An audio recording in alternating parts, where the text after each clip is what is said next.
So finally 6 महीने से भाग रहे थे, क्लासेस, नोट्स, रिवीजन, ये कर लो, वो कर लो। फिर आया एग्ज़ाम वाले दिन, नज़दीक आ गए, अब एक रिवीजन स्ट्रैटेजी आ गई, एक मोटिवेशन वाले सेशंस आ गए, एग्ज़ाम हॉल में अटेम्प्ट कैसे करना है। और ये जो एक वर्डिंग थी मेरी दुनिया भुला के जस्ट एग्ज़ाम वाली, एक इमोशन बन गई हमारे इकोनॉमिक्स के लर्नर्स में। So finally exam is over. दिसंबर 2025 का यूजीसी नेट इकोनॉमिक्स का एग्ज़ाम ख़त्म हो चुका है। एग्ज़ाम का अगला दिन अब आज है 8 जनवरी। सो रिज़ल्ट्स अभी आपके आएंगे कुछ दिनों में। देखिए, एक चीज़ जो मुझे आपके साथ डिस्कस करनी है वो ये कि आप जितना मर्ज़ी पढ़कर जाओगे ना, आपकी जितनी मर्ज़ी अच्छी तैयारी है, ठीक है? चाहे आप मेरे स्टूडेंट हैं, चाहे आप मेरे स्टूडेंट नहीं हैं, वीडियो देख रहे हैं ये, ठीक है?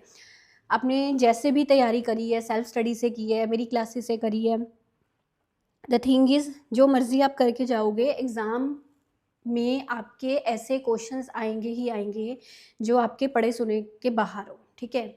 ऐसी चीज़ें पूछी जाएंगी कि जो आपने शायद पहली बार पढ़ी हो या पहली बार सुनी हो, बिकॉज एक डिफ़िकल्टी लेवल मेंटेन तो करके रखना होता है एग्जामिनर ने। तो बहुत अच्छा लगा वैसे मुझे आप सब लोगों की फ़ीडबैक लेकर, सबके रिव्यूज़ लेकर। जितने भी मेरे बैच के स्टूडेंट थे सबके रिव्यूज़ पॉजिटिव गए और ये स्टूडेंट्स ने अपने मुंह से अपनी ज़ुबानी बताया कि 70 से 80% पेपर जो था एक्सपेक्टेशंस के अकॉर्डिंग था, जो भी आपने कोर्स कवरेज करवाई थी उसमें से था। तो हालांकि स्टूडेंट्स ने तो ये भी बोला कि मैम सारे क्वेश्चंस ऐसे थे जो कहीं ना कहीं हमने आपकी क्लासेस में वो टॉपिक सुने थे, पढ़े थे, ठीक है?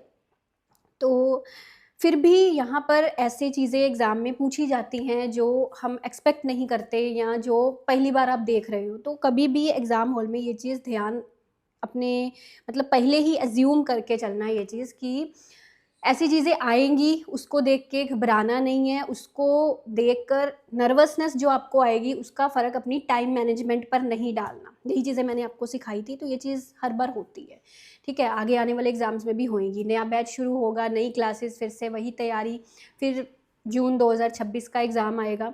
मतलब एग्ज़ाम जितना मर्ज़ी आप अच्छी तैयारी कर लो, पर फिर भी आपको एग्ज़ाम हॉल में नई चीज़ें हर बार देखने को मिलेंगी ही मिलेंगी। ठीक है जी। आपका एग्ज़ाम अच्छा हुआ, नहीं अच्छा हुआ, जैसा भी हुआ, पर कुछ स्टूडेंट्स हैं जिनका शॉर्ट है, अभी मैम हम जीआरएफ कर लेंगे। कुछ स्टूडेंट्स बोल रहे हैं कि नहीं, टाइम मैनेजमेंट नहीं हो पाया, छूट गया, कुछ चीज़ें रह गई, नहीं हो पाएगा।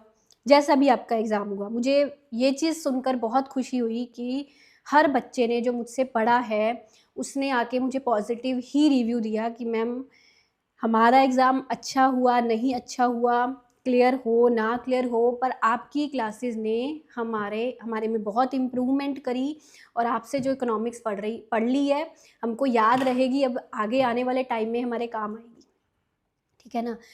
तो अब जो भी रिज़ल्ट हो आपका, क्लियर हो, ना क्लियर हो, अगली शुरुआत करते हैं एक। अगर आपको लग रहा है कि भाई हाँ, हमारा इस बार हो जाएगा क्लियर, है ना? तो अपना जो भी है पीएचडी वगैरह का सिनॉप्सिस, प्रपोज़ल शुरू करिए बनाना, टाइम वेस्ट मत करिए। चांसेस हैं अगर आपको क्लियर हो जाएगा आपका, तो अभी से थोड़ा यूनिवर्सिटीज़ को शॉर्टलिस्ट करना शुरू कर दीजिए। और जो भी आपका प्रपोज़ल है, रिसर्च प्रपोज़ल, उसकी तैयारी शुरू करिए। रिसर्च प्रपोज़ल पर मेरी वीडियोज़ यूट्यूब पर पड़ी हुई हैं, देखिए। रिसर्च प्रपोज़ल के लिए एक मैंने कोर्स भी पीछे बनाया था, रिकॉर्डेड फॉर्म में है वो, उसकी भी आप हेल्प ले सकते हैं अगर आप चाहें तो, दैट्स योर विश। तो वो शुरू करिए। अगर आपको लग रहा है कि नहीं भई, नहीं होगा इस बार तो तैयारी शुरू करिए बिना देरी के, बिना टाइम वेस्ट करे, बिकॉज़ बहुत सारे लर्नर्स एंड वाले दिनों में हड़बड़ाहट में पूरा रहते हैं कि सिलेबस नहीं कंप्लीट हुआ, ये क्लासेस नहीं कवर हुई, ऐसा नहीं, ये टॉपिक नहीं पढ़े। तो अभी से तैयारी शुरू करोगे, जितनी जल्दी तैयारी शुरू करोगे उतने आपके सक्सेस के चांसेस बढ़ जाते हैं, एग्ज़ाम क्लियर होने के चांसेस बढ़ जाते हैं, ठीक है? तो 2 चीज़ें मैंने यहाँ पे बोली कि अगर आपके चांसेस आपको लग रहे हैं क्लियर होने के, तो अपना स्टार्ट करिए रिसर्च प्रपोजल बनाने के लिए, ठीक है।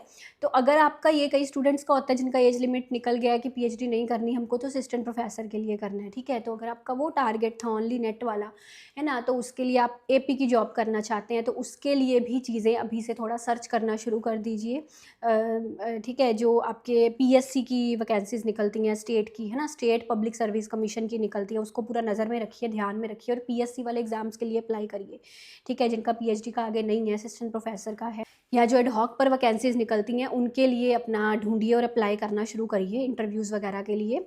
तो ठीक है, 1-2 दिन का रिलैक्स, 2-3 दिन का रिलैक्स चलता है, नॉर्मल है, अपना थोड़ा रिलैक्स भी चाहिए लाइफ में बिल्कुल। पर बिकॉज़ आप एक अपने करियर के अभी उस स्टेज पर हैं जहाँ पर आपको भी चीज़ें अचीव करनी हैं, अपने गोल्स अचीव करने हैं, ज़िंदगी में कुछ बनना है ना।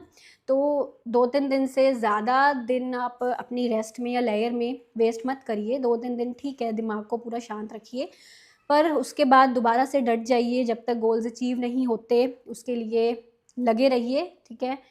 तो मेहनत करिए, अचीव करिए गोल्स, और जैसे मैंने आपको बताया उसके अकॉर्डिंगली जो भी आपकी एक्सपेक्टेशंस है रिज़ल्ट के लिए, उसके अकॉर्डिंगली अपना अगला मूव जो है अभी से स्टार्ट कर दीजिए। आप सबको बेस्ट ऑफ लक रिज़ल्ट्स के लिए। मैं हर एक स्टूडेंट का इंडिविजुअली तो रिप्लाई नहीं कर सकती, ना ही कर पाऊँगी, because there are 100-200 of messages to different contact numbers of our support team, doubt clearing number etcetera.